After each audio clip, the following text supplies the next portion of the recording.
A wedge A of mass m, base angle 45 is placed on a horizontal floor.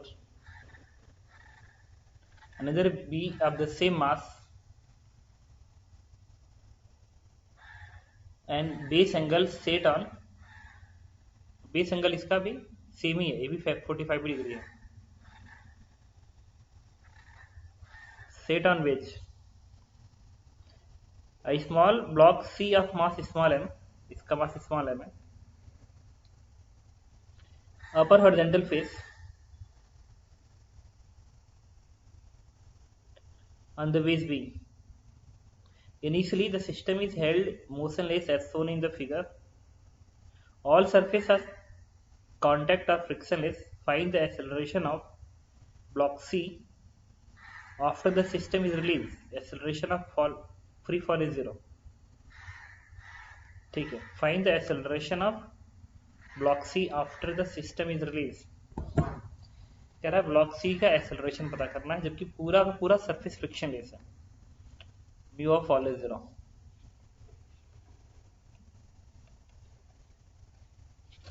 तो मैंने क्या किया, देखो अब इसमें वेज कांस्टेंट से हमको हमेशा बचना पड़ेगा, तभी जाके हमें चीजें समझ, मतलब कांस्टेंट से बचना पड़ेगा बार बार, नहीं तो इक्वेशन बहुत बढ़ जाएंगे. तीनों ब्लॉक मूव कर रहा है, तो इसका एक्सेलरेशन तुम इधर मान, इसका एक्सेलरेशन तुम इधर मान लो, इसका एक्सेलरेशन तुम इधर मान लो. दिस इज ए रिलेटिव, ये रिलेटिव, लेकिन ये रिलेटिव इसका जो एक्सेलरेशन है इसके रिस्पेक्ट में है, और इसका एक्सेलरेशन इसके रिस्पेक्ट में ऐसे मान लो. दिस इज, ये भी यही रिलेटिव है, बट ये नॉट है, ये नॉट दिखा देगा. अब पूछा क्या, find acceleration of block C. ठीक, इसका एक्सेलरेशन पूछा इस ब्लॉक सी का.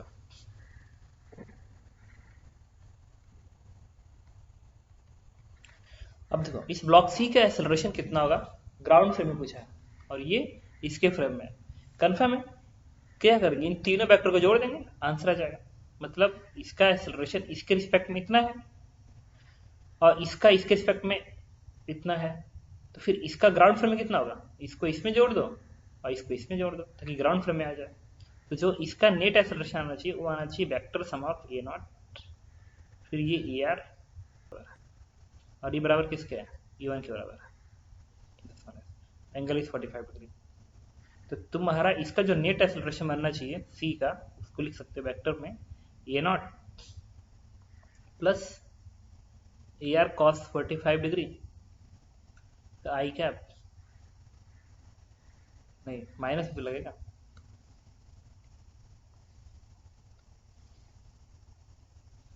मैं रिपीट करो, पाथ फाइंडर करने की जरूरत नहीं है.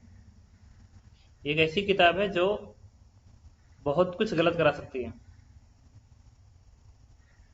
पाथ फाइंडर तभी किया जाता है जब वाकई वो ओलंपियाड लेवल किताब है. अगर देखो एक तरह से तो इरडो से बेटर किताब है, डिफिकल्ट लेवल में भी इतनी नीड नहीं है उसकी.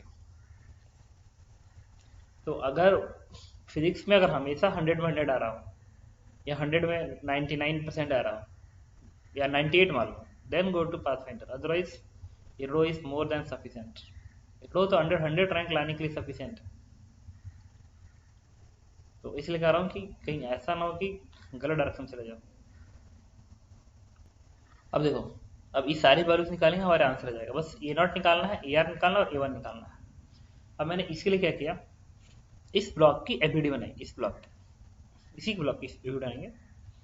दिखाओगे यहाँ से एन ऐसे दिखाओगे, N1 दिखा दो, इससे N1 ऊपर पर आएगा, फ्रिक्शन नहीं है, और M ऊपर आएगा.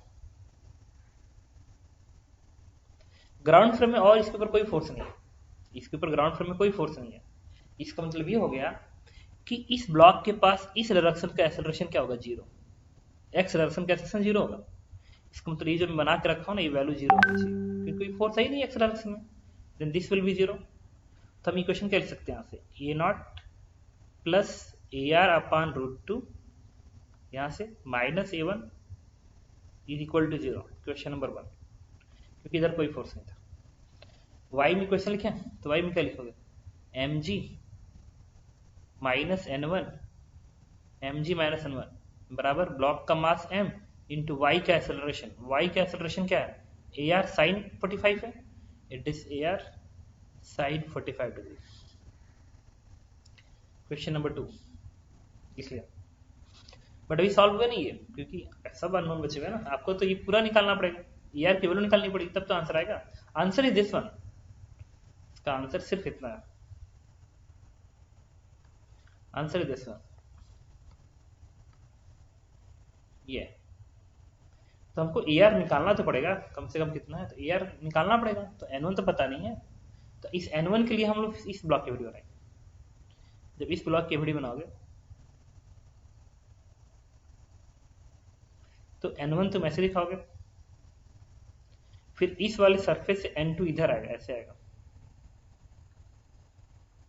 इसका वेट mg डाउनवर्ड दिखेगा, तो mg नीचे को, तो N1 से जोड़ दो mg को भी, क्या फर्क पड़ता है। और ये एंगल अगेन क्या है, 45 डिग्री है। अब इस ब्लॉक की एक्सेलरेशन बात करेंगे, ग्राउंड फ्रेम में कितना होगा। तो इस ब्लॉक का जो एक्सेलरेशन ग्राउंड फ्रेम में है वो इस AR और इस A1 का रिजल्टेंट है, मतलब A1 तुम ऐसे दिखाओगे, माइक बंद रखना, माइक सब कोई बंद रखेगा, AR ऐसे दिखाओगे, और ये एंगल क्या, 45 डिग्री। इस पे क्वेश्चन लिखेंगे।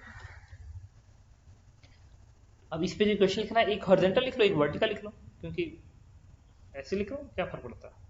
तो हॉरिजॉन्टल लिखोगे तो एक बार एंगल 45 हो गया ना, तो सारे एंगल 45 डिग्री होते हैं। N2 का cos 45, N2 cos 45 degree is equal to इस ब्लॉक का मास कैपिटल M इंटू इस डायरेक्शन का एक्सेलरेशन, इधर का एक्सेलरेशन क्या आएगा, it is AR cos 45 degree minus A1, AR cos 45 minus A1, question number 3। और अगला क्वेश्चन है y में, तो y में क्या बनेगा, N1 plus mg, N1 capital M mass है इसका जानना, capital M, N1 plus capital mg minus N2 sine 45 degree is equals to mass capital M into वाला acceleration, it is AR cos 45 degree. Question number 4।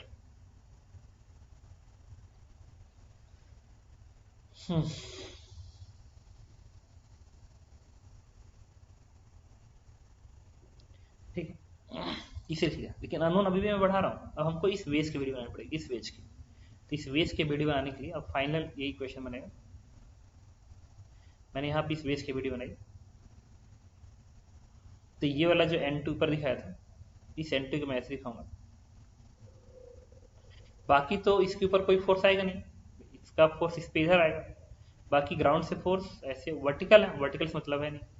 और एक बार angle 45 तो सारे angle 45 degree, और इस वेज का एक्सेलरेशन A1 है, तो इक्वेशन क्या लिखोगे, N2 का cos 45, N2 cos 45 degree is equals to mass capital M into इस ब्लॉक का एक्सेलरेशन, दैट इज A1।